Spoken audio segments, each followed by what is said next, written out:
when Bill Belichick only really interviewed with the Atlanta Falcons, the take was, what? And Belichick's allies around the league all said, you got to be kidding me. Atlanta is the only team that considered him. But I saw something today which the rest of the league is seeing, and this could explain a little bit about the fear of hiring Belichick. So Bucky Brooks works for us. FoxSports.com did an article. It's a great article on the 10 best current rosters in the NFL. And the rosters are, and I pretty much agree, up and down, pretty close. Niners, Eagles, Chiefs, top 3. Lions, Texans, Ravens, Dolphins, Jets, Cowboys, Browns. We can argue back and forth. But the Houston Texans at number 5 is absolutely terrible for Bill Belichick. Because that franchise was a joke in the league. And then Nick Caserio, who was the director of personnel in New England, took the job 3.5 years ago and has crushed the draft and crushed free agency. In 3 drafts, Houston now is a top 5 roster from a bottom 3 roster. Joke to playoff team in Houston. They just added a star edge, a star running back, and a star wide receiver in free agency.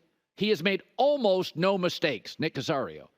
He may have missed on an offensive lineman in 3 drafts. That's it. Yet New England's last 6 drafts, of which Caserio was in the building for a few of those, several of those, probably last 7 drafts, have all been putrid for New England.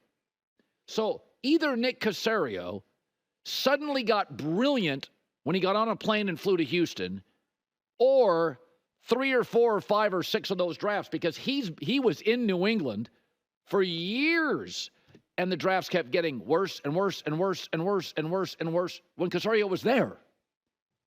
So either he got brilliant once he got on an airplane and flew to Houston, or Bill Belichick trumped all of his advice, would not listen, and took over the drafts, which I was told Bill was prone to do in mid-January, early February. I got it from here. Because New England's draft, and Caserio was part of many of those, were awful. Now he goes to Houston, and they're all great. I mean, there's an argument outside of maybe Green Bay. Who drafts better the last 3 years than Houston? Who's done a better job in free agency than Houston? And they had bad ownership. New England had great ownership.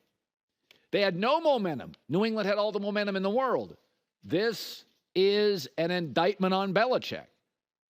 He didn't get very few interviews because he can't coach. But as he is aged, stubborn, rigid, only wants to coach certain people, and he craves power. This is what a Popovich craves later years. A Belichick craves. A Tony La Russa craves. The older coaches, they've got the legacy. They've got a ring or 2 or 6, and they got the money. So if everybody's wondering, why can't Bill get the job? It's not about the teams. It's about Bill's unwillingness to work with others. Everybody knows he's a great coach. Best defensive coach of all time. That's not the question. So everybody's blaming the teams and the owners of the teams that pass on him. It's not about that. It's about Bill's potential unwillingness to just coach, and that is it. That list with Houston as a top 5 roster, and I don't doubt it, is an indictment on Belichick and nobody else. So this is funny. Bronny James has become the most popular betting pick for Rookie of the Year. Don't tell me the economy is bad. Clearly, there's a lot of money to burn in America. The last 7 NBA Rookies of the Year, none of them have spent a day in the G League. And Bronny right now is a G League player. So the Democrats should use this during the national convention. The Bronny Index. I'm Joe Biden. I approve this message. Look how good our economy is. People are betting on Bronny to win Rookie of the Year. Flights are packed. We all got big screens, and everybody's betting on Bronny. And an inconceivable award he has no chance to win. That's a strong economy. But it also really speaks to how absolutely dreadful this draft was. The number 2 pick, Alex Sarr from France, is 1 for 21 in his last 2 games with 2 points. He's the number 2 pick. 0 for 7 on threes. He's not a prospect. He's an IKEA manual. You open up the box. Is this from Sweden? Did they send me all the parts? He's below a prospect. He's been awful. And he's the number 2 pick.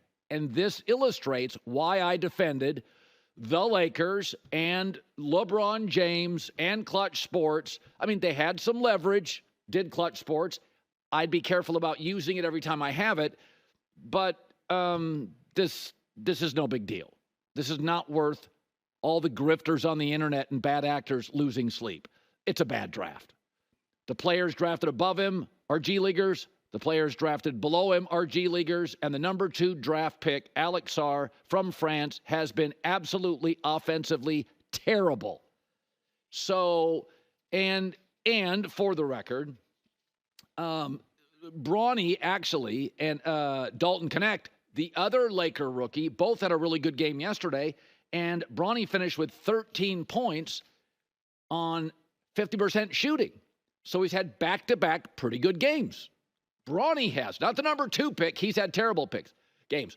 Bronny's actually had back-to-back pretty good shooting games. So I don't think he's a natural, fluid offensive player. I don't think he ever will be great. My take, though, isn't necessarily the shooting.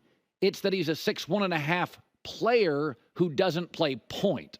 So if he improves his ball handling and can bring the floor up even occasionally for the Lakers and play excellent defense, he had a couple blocks yesterday, I think Bronny could stick at the end of a bench or, like a 7, 8, 9, 10 player. Not going to get tons of minutes, but a defensive player, if he can bring the ball up the floor, his shooting will get better. It almost always does for young players. Very few guys come out of college as dead-eye shooters.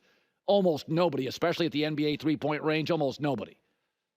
So, but here's what I will bet. I will not bet on Bronny James winning Rookie of the Year, but I will bet the 2 or 3 players drafted right before him, the 52nd, 53rd, 54th, and the 2 or 3 players drafted after him, the 56th, the 57th, the 58th, will all be inconsequential in 3 years of the NBA. Everybody, you can make money now on Twitter /X, whatever you want to call it. And there are a lot of people, that's how they make their money. Grifting, conspiracy theories. They do it on their podcasts. They do it on their platforms. This was never a big deal. In an absolutely dreadful draft, if he's a bottom-of-the-bench rotational player, welcome to the 2024 55th, 56th, 53rd pick in the NBA draft. You know the economy's good when people are flush with money to bet that, J-Mac. Hi, everybody. It's me, Uncle Colin. Subscribe here to get the latest from the herd, including exclusive behind-the-scenes videos and more, wherever you may be, however you may be watching. Thanks again for making us part of your day.